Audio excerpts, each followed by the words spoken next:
Do you think glamping is just a trendy buzzword? Today's guest turned tents, domes, and off-grid cabins into a business doing nearly $800K per year with minimal upfront capital.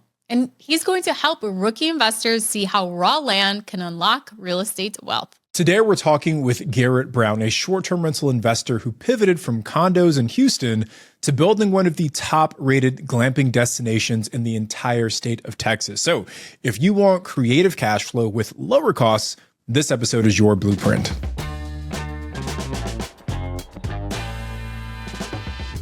This is the Real Estate Rookie Podcast. I'm Ashley Kerr. And I'm Tony J. Robinson. And let's give a big warm welcome to Garrett.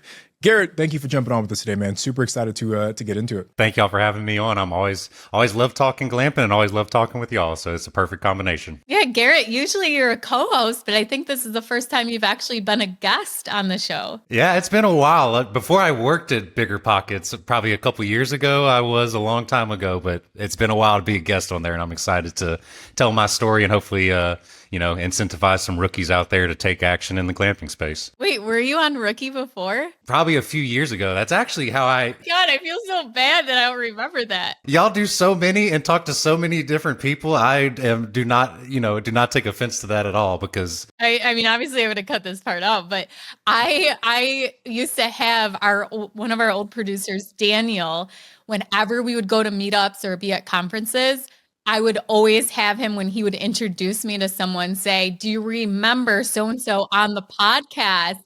Because so many times I would go like, oh, it's so nice to meet you. And they would say, oh, I actually was a guest. When I was even on when like Eric and Daniel worked together, I can't remember, but I remember Eric was the main guy I talked to, but yeah, no, so it's been quite a while. Okay, so Garrett, what actually got you into glamping and why did you pivot from traditional short-term rentals? Yeah, I got into short-term rentals, probably like a lot of people got into them during the pandemic boom and things there, but I got into it about 2018. I was a real estate agent for years before. I was doing fix and flips, buy and holds, and I was doing okay. Some were wins, some were bigger losses. And so I heard about the Airbnb thing going on and I was like, all right, let me try my hand with this. And I got a really good deal on a few small condos in downtown Houston. This was back when you could put up an air mattress and do well on Airbnb at that point. And so it was going okay. And then, the pandemic hit and all the big institutional money started coming into the space. And at that point, for just a 1-bedroom downtown condo in Houston, you're not going to be able to compete there. All you can do is drop your price pretty much with some of these, big hedge funds and things coming in. So I saw the writing on the wall. I was going on YouTube University and kind of seeing what was out there. And I love creative things. I've, have a music passion. I had a music studio before I did real estate. And I was like, how could I tie my passion for real estate with my creative passion? And this thing glamping came up to me and I'm like, okay, like, what exactly is that? Is it glamorous camping? Like whatever you want to call it. I was interested because I love nature as well and started going down that path. I saw the almost, just crazy cash flow that was coming in on some of these places with minimal investment that was needed to get it started. So I started making my way and figured out like, how could I do this? And raw land is tough to get a loan on. It's tough to, usually a lot of people buy it cash. I had some cash saved up, about $50,000, but not enough to get a piece of land that I really was interested in. So I learned about this thing called land hacking, which is a form of glamping. They're all kind of, mutually tied together of sorts. And land hacking is essentially when you find a house, similar to house hacking, which most of the BiggerPockets audience might know about that, where you take a room or you take a house and you rent out each room. Land hacking is essentially the same, but you get a house on a piece of land, get a mortgage for it. It's a lot easier to get a mortgage on a house already there. The utilities are already there. And I decided like, okay, I'm going to build little bitty cabins on this different parts of the land.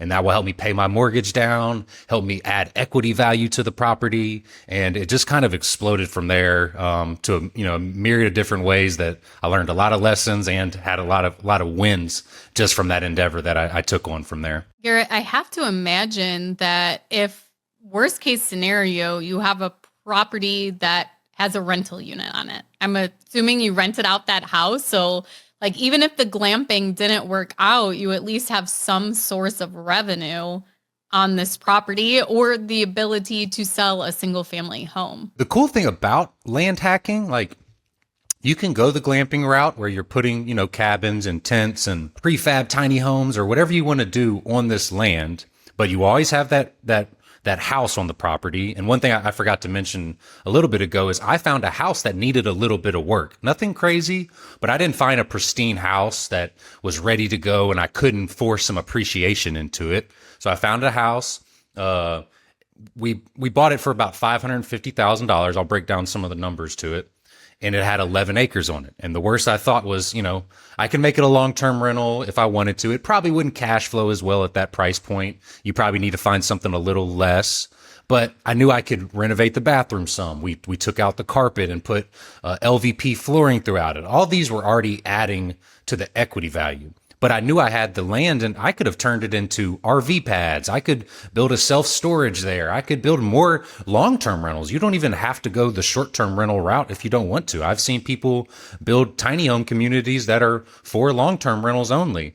And so I knew I had a big exit strategy. And then at the same time, like I'm acquiring land that is not far, it's about 45 minutes from Houston, Texas.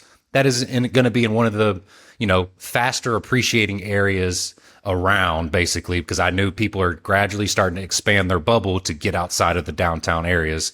And, as it started going along, not everybody will take the same route that I did. Sometimes if you're going the investment route on it, you're going to have to put 20 or 25% down. But I used an owner occupied loan. I sold those condos that I mentioned and sold my townhouse. Actually, I took a big swing with this, but I knew it was going to pay off. I took some of that money, it was about $50,000 by the time I got it done. I got into that house for 5% down because it was an owner occupied loan. So technically I had to, live in there for a year, which I did because I was building out the cabins. But doing that with just 5% down, I only had to put $22,000 down to acquire this house and all of this land. That would have probably cost me, I would only, if I was just getting raw land, I would have had to put $200,000 or $250,000 down. And then I wouldn't have had the funds to, get some utilities to the property, build out some of these cabins and really start to, bring up the cash flow and bring out the equity appreciation that was there. So that is just how I kind of saw, where the writing was on the wall for it. So Garrett, your recommendation to rookies who are looking to maybe do glamping, building it out, is reducing their costs by finding a piece of land that already has a house on it to get more favorable financing. And I think that's a great strategy because I think when a lot of folks think about building, the only thing that comes to mind for them is raw land, but there's not only is the financing then more expensive, but then there's also the additional cost of getting that land ready to be built on. Maybe you have to grade, maybe you have to get utilities, maybe you have to get, wells run or septic tanks or whatever it may be. But if there's a home on that piece of land already, hopefully a lot of that infrastructure cost is taken care of. So I want to learn more about, Garrett, like the challenges around the utilities and building it out. But first, just to clarify for all the rookies who maybe aren't familiar with the phrase glamping, what exactly does that mean and how is it different from traditional short-term rental investing? So it's one of those things that you can call it what you want. I think glamping came from glamorous camping, but it's essentially luxury camping to where you're providing most likely utilities such as a bathroom nearby that is a flushable toilet. You have electricity on the property. You have running water. Usually hot water is, a big thing of glamping. And now, like you probably have Wi-Fi for the guests. There's probably a memory foam bed inside the units, like little things like that go above and beyond the luxury side of just slapping up a tent in a campground that people are traditionally thinking of. And, you have maybe one public bathroom that's, 500 yards away that everybody shares. And then you have no electricity capabilities and things there. So we really wanted to emphasize the luxury side of glamping when we were building these out. And because those utilities were at the house, are, I've heard people get quotes for bringing electricity to a property, like raw land, of $100,000, $200,000, like just insane amounts that you couldn't even, comprehend unless you have a big budget or hedge fund behind you. And with my property having electricity already there, it cost me $5,000 extra to bring electricity to my first cabin, as opposed to the $20,000, $30,000, $40,000 quotes I would have gotten from just trying to find a piece of land and then develop it and worry about the road work. That's another thing people underestimate, is how expensive road work is. I already had a road going to the property. And so I just, added on some more gravel roads to that. And it was so much cheaper than spending $100,000, $200,000 and having the county have to, tell me where I can put the road, how big it has to be, because it's already been set there for me. So it was definitely a very smart move on my part to figure out that nuance of when you're looking into the land purchase portion of it. So for the glamping part of it, once you've purchased your property, you've got your financing on it, are there any ways to actually finance the tents or the domes or whatever you're putting onto the property? There actually is now. It's kind of amazing how fast this space has grown in the past, 4 years, 5 years since I've been in it. When I first got into it, there wasn't as many options. It was just starting to become a little more popular. My first cabin, I call it a cabin, but I got a geodome for my first property from a company called Pacific Domes that's in Oregon. There's a lot of there's a lot of dome companies. You could buy one from Alibaba for, $1,000, $2,000. It's probably going to fall apart the next week that you put it together. But I went with Pacific Domes. Had a great reputation. It was about $10,000 for this dome when I bought it. They didn't have financing options at the time, but now I know that there are tons of financing options out there for the domes. I think even Pacific Domes offers their own. But the other really cool thing that I've even been exploring as I've been expanding and adding more sites is I even this morning put on a deposit on a new tiny house. It's called a park model, which means it comes on a trailer with wheels, and you can get those financed just like a car or an RV loan. And it's very simple to do because they're also very easy to repossess if they want to take it off your property. So it's actually surprising how easy that is. So yeah, it's the financing options have exploded in the past few years. So, we can touch into that, and I'm always happy to give recommendations, but you'll be surprised at how many tiny home builds, unique builds, geodomes, yurts, everything out there now offer financing because they see that, this is the way the business model is growing for them as well too. So it shouldn't be something intimidating, but if you can buy it cash, that's awesome. But, if you can leverage some of that financing and reserve some of your cash to either enhance the site or just have as cash reserves, that's a great method to go down as well. Garrett, I'm super excited to keep diving into the world of glamping. It's part of the short-term rental space that I've never personally explored. So I want to break down exactly how to find the right land, what kind of structures work best, which you've touched on a little bit already, and really how to run the numbers on these glamping structures, especially if you've never done this type of deal before. Hey guys, it's Ashley. I wanted to pop in here real quick to tell you that managing rentals shouldn't be stressful. That's why landlords love RentRedi. Get your rent in your account just 2 days, faster cash flow, less waiting. Need to message a tenant? Chat instantly in-app, no more lost emails or texts. Plus, schedule maintenance repairs with just a few taps, no more phone tag. Ready to simplify your rentals? Get 6 months of RentRedi for just $1 using promo code BP2025. Sign up at the link in the bio because new landlords are loving RentRedi. So Garrett, I want to talk about the actual build out, but before we do, I guess I just have one question, and I'm sure a lot of the Ricky audience is thinking this as well.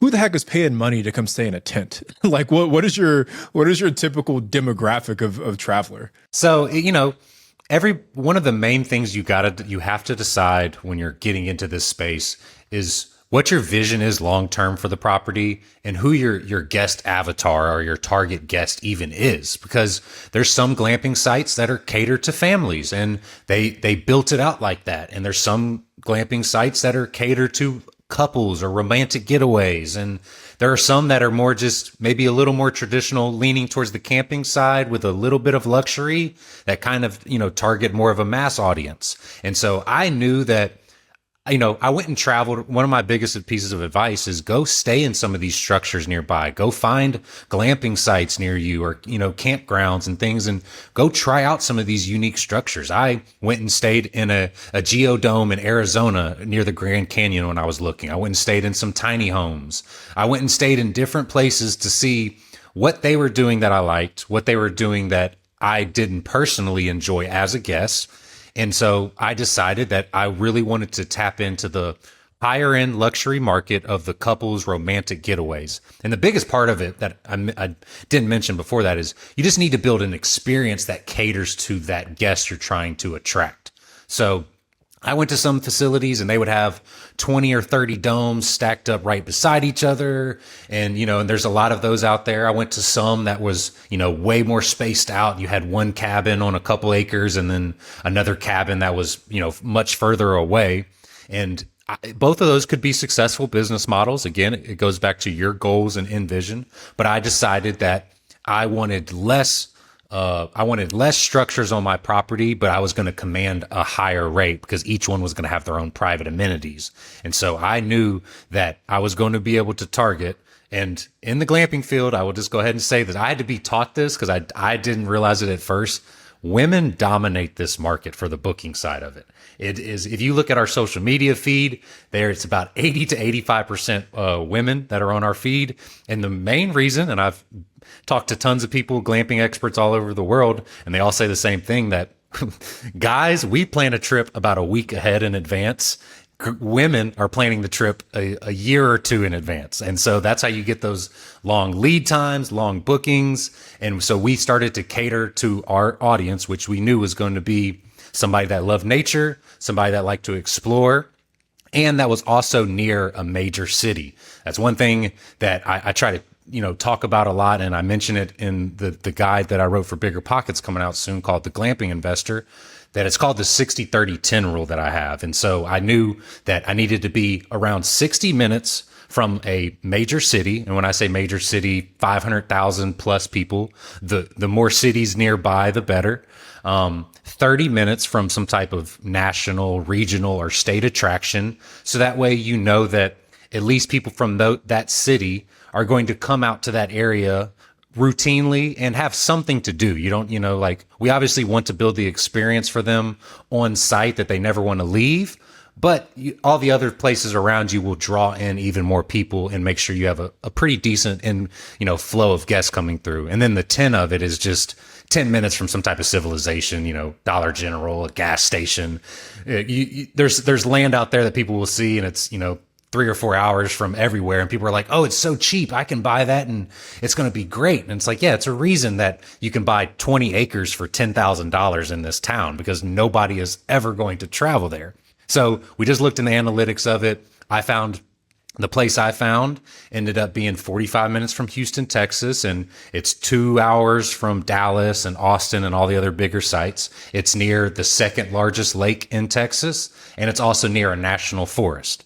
And so, and the reason, it's near a Dollar General as well, because the reason that's so valuable is because if you're not near any of these, how are you going to get cleaners to come out there? How are you going to get supplies? How are you going to get handy people? The further they have to travel, the more expensive it becomes and the harder it becomes to actually keep them. So I thought about that while I was building out the entire business, and I thought about my guest avatar to decide on exactly how I wanted to build it, what amenities I wanted to add.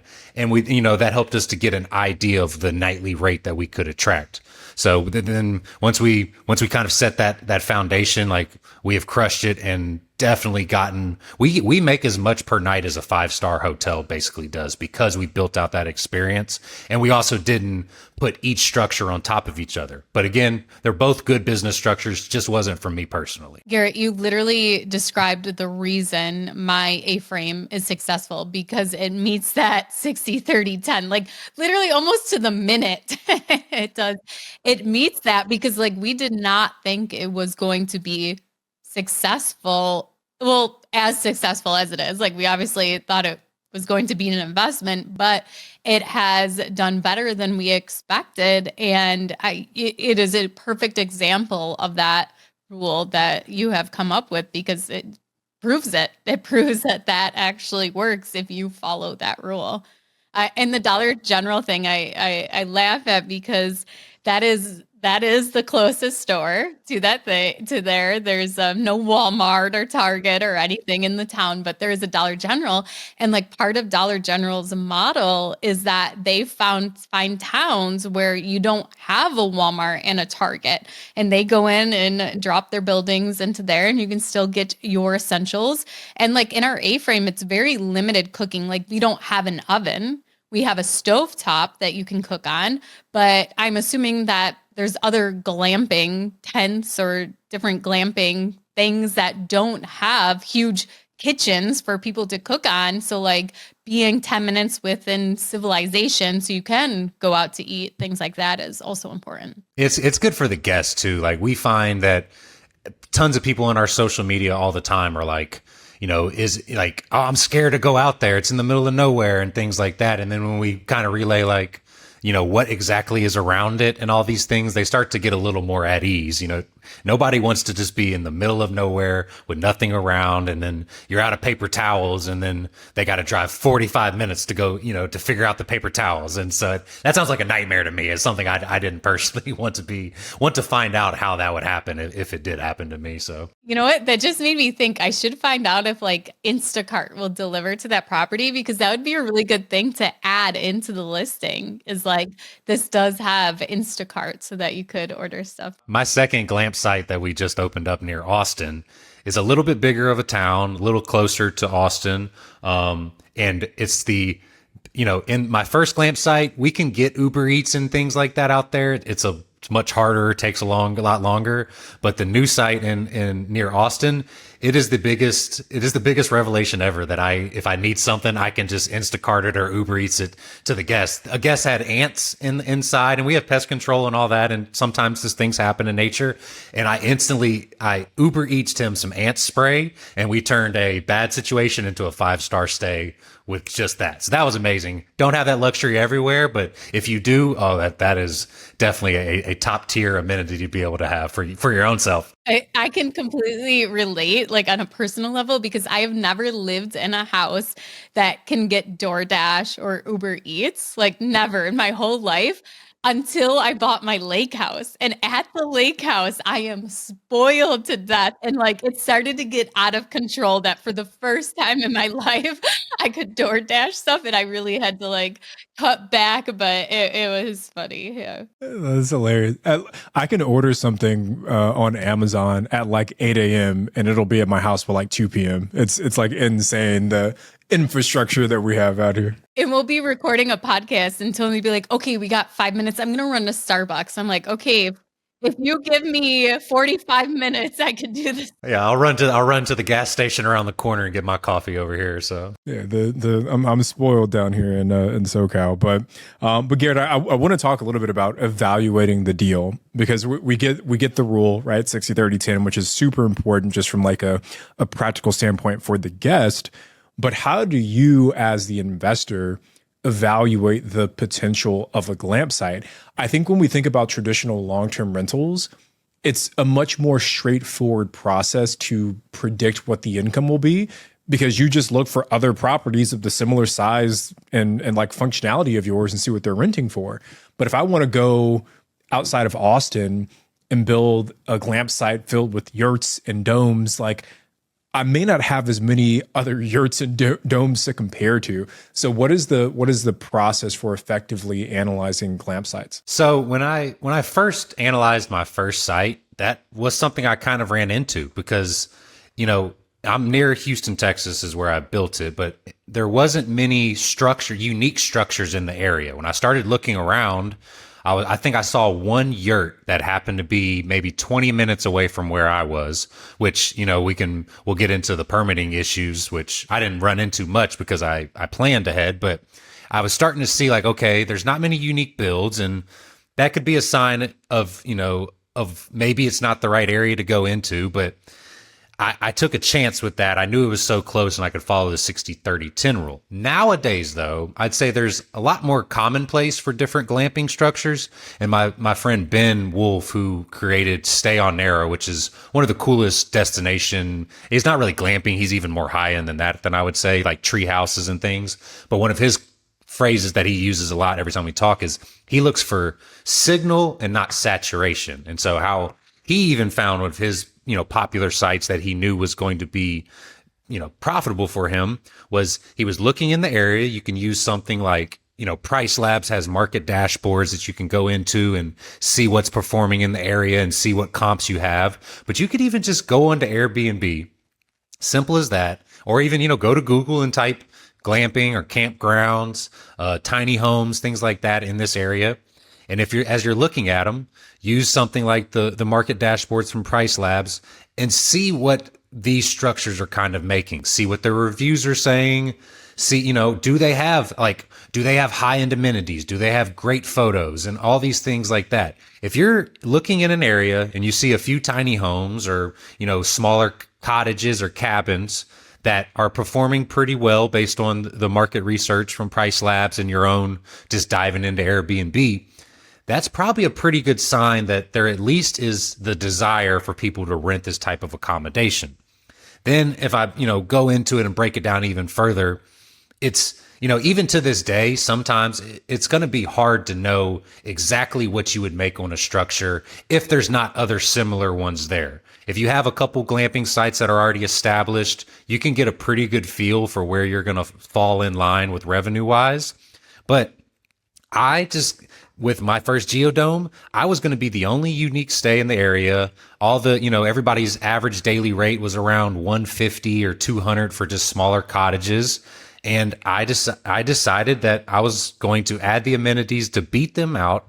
And then I started lower with my price points. We were about I think we were around 250 nightly rate. And we kind of just kept gradually raising that up and adding more cabins to keep increasing that lever.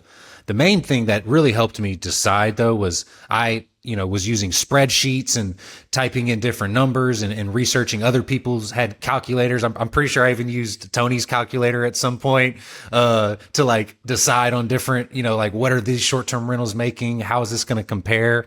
And so I took a lot of that data and made my own spreadsheet. And I actually will put it out to the public soon with my Glamping Investor guide of you can analyze these different glamping structures by simply seeing what else is available in the area, looking at their nightly rate, learning in their occupancy on something like Price Labs, and then entering all your information that you see. And it will help you automatically calculate what your cash on cash return will be, what your, if you want to sell it in 5 years, what that profit could be.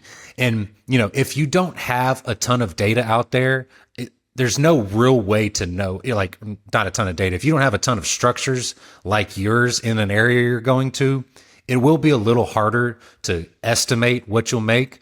But if you're able to fall into that 60-30-10 rule and understand that if you build the experience with the right marketing behind it, which is I personally think is one of my strong suits and why we've been able to really make it go forward, then you're going to be able to beat those traditional short-term rental cottages and cabins because you're building an experience, and people thrive and will pay much higher than you even expect for these experiences that you could provide. People crave this type of stay now, and I build it for virality. I build it for Instagram, and that's what people love. They love the social currency of staying somewhere cool and being able to get away from these city nights. And you'll be a little surprised that you can almost double the rates of some of these just basic cabins that are out there if you provide the right couple of amenities and the right experience for the guests that are thinking about it. Good. I want to give you some kudos because I think it takes guts to go into a market where the data set is limited. And you've got to not take a leap of faith, because I think that's a little bit, that's underselling the work that goes into it. But it is a little bit of like, hey, we're going to make some assumptions around what we think is possible here, and being able to kind of take that swing. But I think it goes back to the point you made at the beginning of the podcast, where it's like, even if I just were to turn this single family home into a long-term rental, we'll probably still be okay. And I think having that as like your fallback and having a backup plan is what gives you some confidence to move forward. Garrett, what are some of the mistakes or maybe items that glamping investors totally underestimate getting started? So there's a myriad of things that you need to pay attention to. I think, I talk to glamping, beginners and people that already have sites all over the country and the world all the time. And I think the biggest holdup for a lot of people is the permitting side. I was lucky enough, well, I don't know if luck's the right word because I did my due diligence, but I'm in an area that I didn't have a ton of very high pressure permitting processes to go through, but it's because I did my research up front with this. So I'm looking into the sites, I'm looking in trying to figure out, I'm trying to bring this geodome structure to rural Texas, where most of these people, they probably have one person in the permitting department, and you call them up and, hey, I want to build a geodome. And they're like, a geo what? What are you, they think you're trying to build something just like a spaceship or something. And so one real big piece of advice I will give, is if you are going to go the geodome route or the yurt route or anything like that, I highly recommend that you try to find a company that will be able to give you architectural stamped plans. That's Pacific Domes is one of the ones that has that. It's included with the cost, or I think it might have been a little more, like another $1,500 or $2,000. But those plans made it much easier with my county to get it permitted.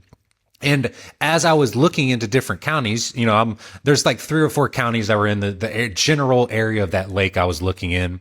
I would call each permit department and I would say, hey, and you always want to be honest. You don't want to lie and tell them you're doing something else. I would call them and say, or email them, hey, this is what I want to do. I want to build a geodome or, a glamping site. Is that something we could do? Like, what are your thoughts? 3 out of the 4 were just like, no, I don't know about that. Like, no, I don't think we could ever do that. One of them goes, we never done that, but we'd be open to hearing it. So I was like, okay, that's a good sign. And then the biggest key piece was I was talking to contractors at the time in all of these areas, and I would just ask them, most of them work in multiple counties. I would go, hey, which county has the easiest permitting process? And every single one of them was like, hey, go to County A. Like, County B, good luck. You're never going to have that happen. County A is the one to go to because they're not going to care as much. They just want, hope they're not watching this. They just want their permitting money. And so that's how I ended up in the place that I was. And the other big piece of it is when you're newer, like, rely on contractors with a great reputation. I was on Facebook groups. All of them have local Facebook groups in these areas. And I was asking like, hey, like, anybody know good contractors? Anybody know good contractors? And I was getting some recommendations, but the names that kept popping up multiple times, those are the ones that I would call to, because then I ended up finding out that, small town areas, this is how it is pretty much all over the board. One of the contractors had, I think his aunt worked in the permitting department there, and it was like, he was like, oh yeah, that's no problem to get that permit done over there. Like, we can do that for sure.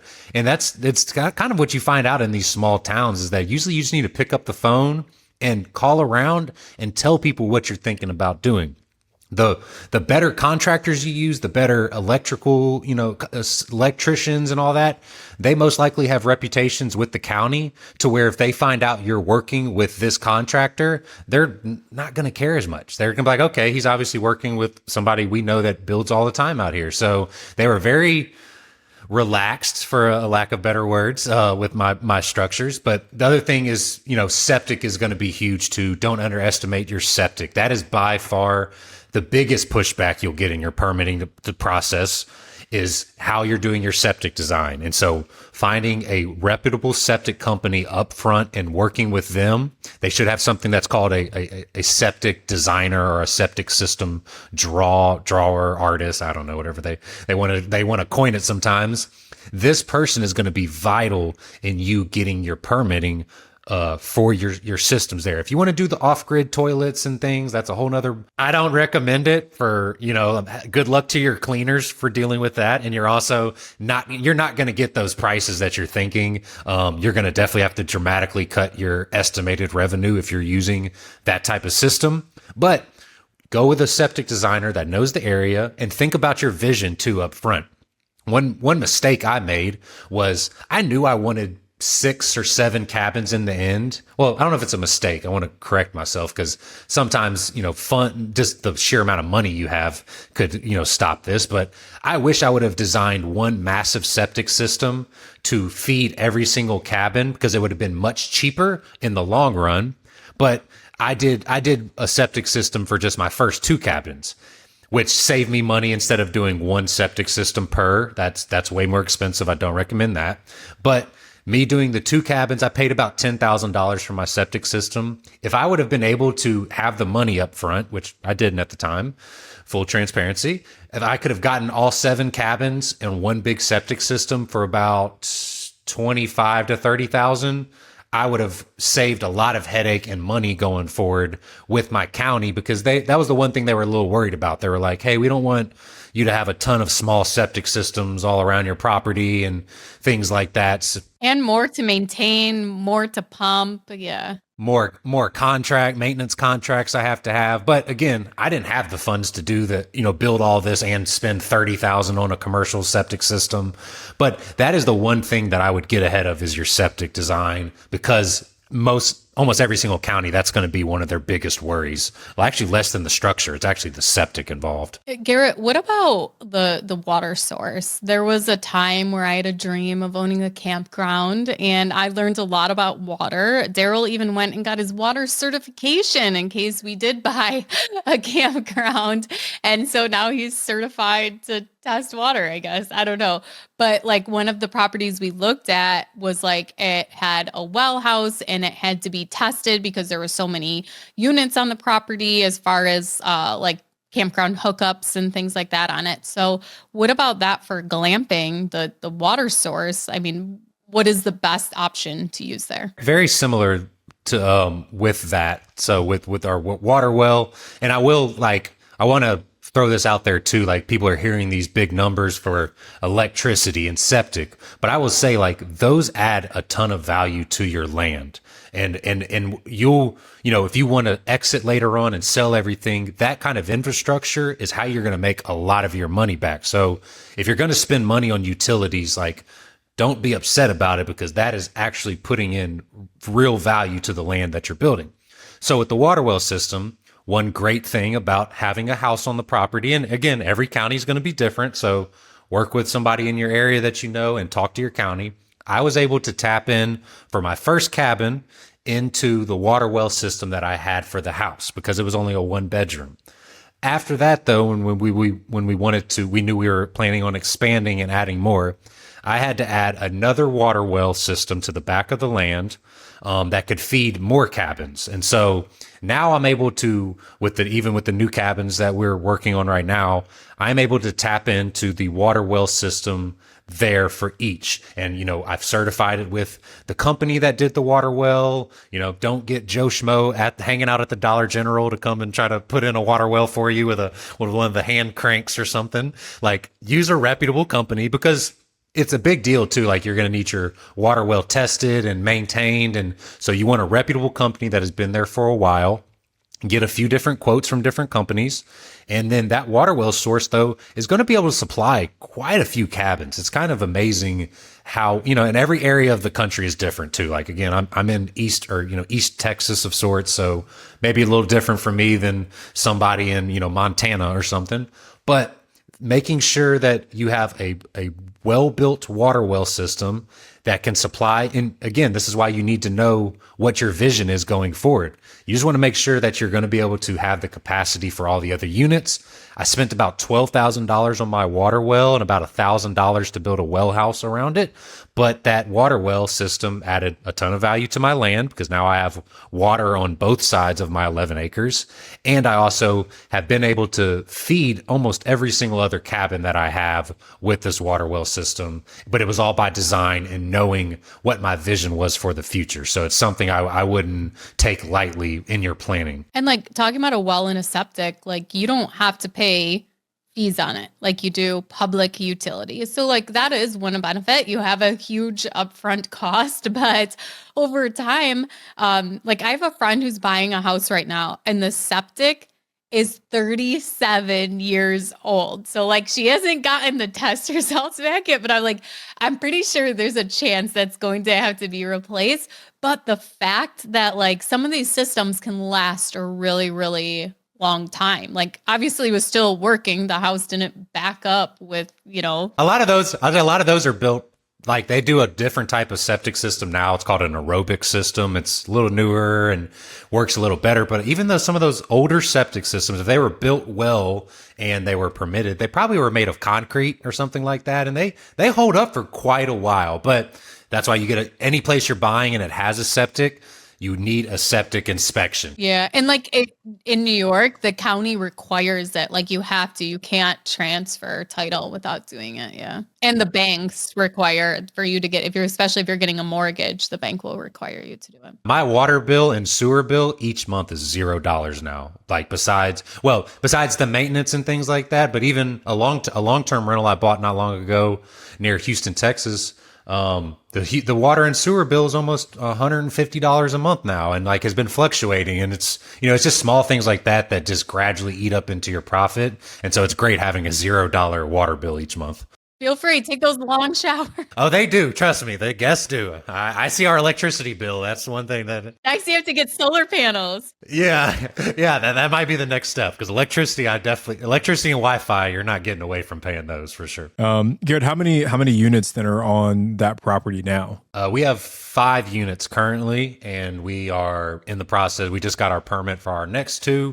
And after that, we're probably going to shut off how many more we build. My goal was always 6 to 7. And so we're very close to that. So if we go back to the first one you built out, I just want to kind of compile all of the costs aside from the cost that you spent to acquire the single family home, but the septic, the other utilities, the actual build cost, just like ballpark, what did you actually have to spend out of pocket to get that first unit up and running? So, yep, this is definitely a learning lesson for me. And I tell people going forward that I love my geodome. I would probably never build another one because I learned so much about it. And I don't I hope Pacific Domes doesn't hate me for this, but I wouldn't recommend people building this because I spent about $125,000 between all of the utilities, all the road work, the structure. This is we spent like $10,000 on the bathroom inside. Like it's not just a cookie cutter place. Like we have a hot tub, we have a deck, it's overlooking a pond, all of that. We spent about $125,000. I love my geodome. It cash flows like crazy. I think we made the 2.5 years we've been running it, we've made $95K gross each year with it. And I wish I would have spent that money on a more traditional, like A-frame maybe, or something. My recommendation for anybody thinking about this, especially if you're going to spend that kind of cash and you're not going like the safari tent route for a little cheaper, which you can do and everybody has their place.